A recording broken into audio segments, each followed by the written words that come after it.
Hey there, this is Anita from the Wise Women's Workplace, and I'm here to share with you insights that made the difference in my journey from administrative assistant to executive director and beyond. Over the years, I've collected lessons learned on how to become a sought-after employee, and I want you to know them too, so that you are finally valued for your real contribution at your workplace.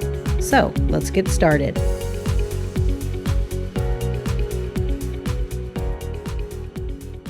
Hi, this is Anita from the Wise Women's Workplace podcast and Facebook group. Today I would like to address why I believe you should focus on progressing in your career rather than being perfect at your job, regardless of whether you want to stay in your current job, become the company leader, move on to a new adventure in a different field, or even become an entrepreneur. When I started out, and actually for quite a while moving through my career, I operated under the assumption that if I did my job perfectly, that it would be noticed and I would be rewarded by my boss or by my organization with a raise or a promotion. Truth be told, I often didn't even get a thank you. And that felt pretty bad because I felt like I was really putting in a lot of effort to get noticed. In the first episode of Wise Women's Workplace, I talked about the importance of knowing what you don't know, and one of the things I mentioned was important was working smarter, not harder. In today's episode, I would like to talk to those of you who strive for perfection and are hoping to be rewarded for that, because your reward may not be the one you're hoping for. I know when I had that mode of working, I really prided myself on knowing everything about my job all the time. And if I'm honest, I think I tried to know everything about everyone else's job as well. I didn't want to try to be better than my colleagues, but I did want to be a kind of super employee. It was a source of pride and satisfaction for me. I was known in the organization for being at the center of everything, having the organization's history, and I was the one that colleagues came to when they wanted to understand something that was going on in the organization. And believe me, when I could provide information at the drop of a hat, it increased my credibility even further with my boss. And all of that is great. I wouldn't really want to say otherwise. But like I said in episode 1, no one higher up in the hierarchy is probably going to tell you what you need to know to get ahead if you don't ask. And maybe not even if you do ask. Why would they? You see, striving for perfection gets you the reputation of being perfect. Unfortunately, that might be perfect for the job that you're in and not the one that you want to move towards. I think many of us are raised to believe if we do our job perfectly, we will be rewarded by being promoted. And in some cases, with the right bosses, that may be the case. However, in many instances, it will be too attractive for your boss to keep you in your current position if you do your job perfectly. And that's not really that hard to understand, is it? I mean, you do the job perfectly well, and you become the critical part in the work machine that makes sure that things run smoothly. And often when you're spending all of your time making sure everything runs perfectly, no one's noticing that you might be able to do something else really well too. And worse, if you're doing things perfectly well and not reporting on it, others may have no idea of what you're working on, and just that things are running smoothly. This is the danger zone. And in case you missed it, I talked about the benefits of reporting in episode number 3, so go and listen to that if you missed it. But this episode is about helping you to understand that perfectionism in the workplace is a slippery slope.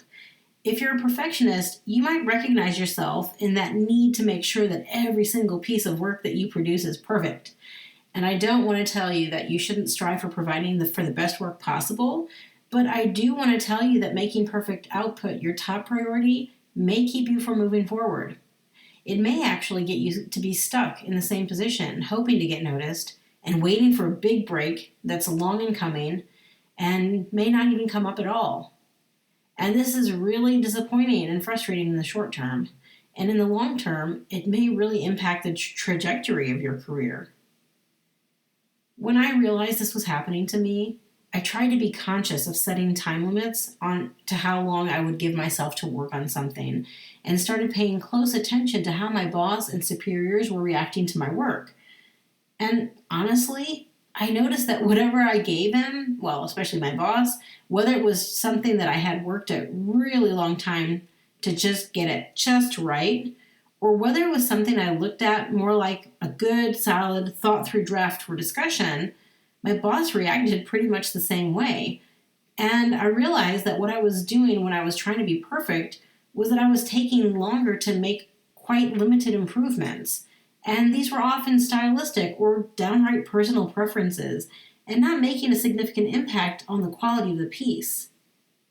I was probably hoping to be rewarded for providing what I considered to be the best piece possible, but with some distance and some experience, I see that often it's better to have a solid piece, so great outline and structure, accurate information, good formatting, no spelling or punctuation mistakes, and have it sooner rather than, delay something and try to be perfect.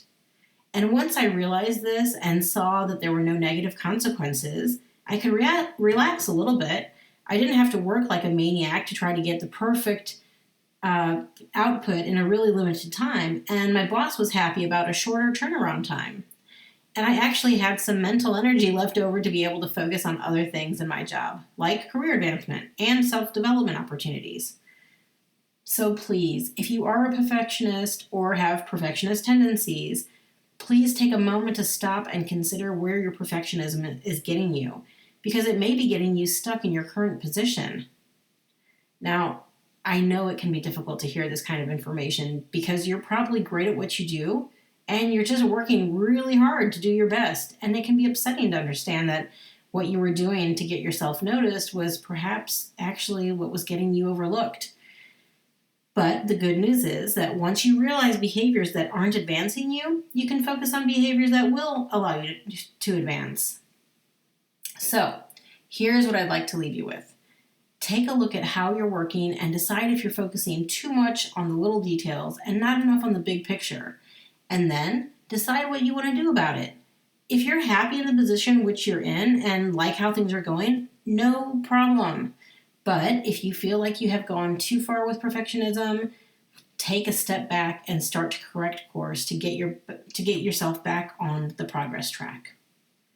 Remember, you're the only one who's really looking after you, and that's normal. You're your own biggest asset. So, knowing where you want to go and how you're going to get there are key to making sure you get there. And you can do it. Just keep at it. That's it for today's show, but if you like what you're hearing, don't forget to subscribe to the podcast or sign up directly on my website, AnitaBelitz.com. That's AnitaBelitz.com to receive automatic notification when a new episode comes out, or to submit a question or suggestion for a topic that you want to hear about. I'll include the link in the description for you in case you want to check that out. I love sharing these tips on how to become a sought-after employee and to hear how it's making a difference in your lives. So thank you so much for listening. There are many more helpful tips on the way.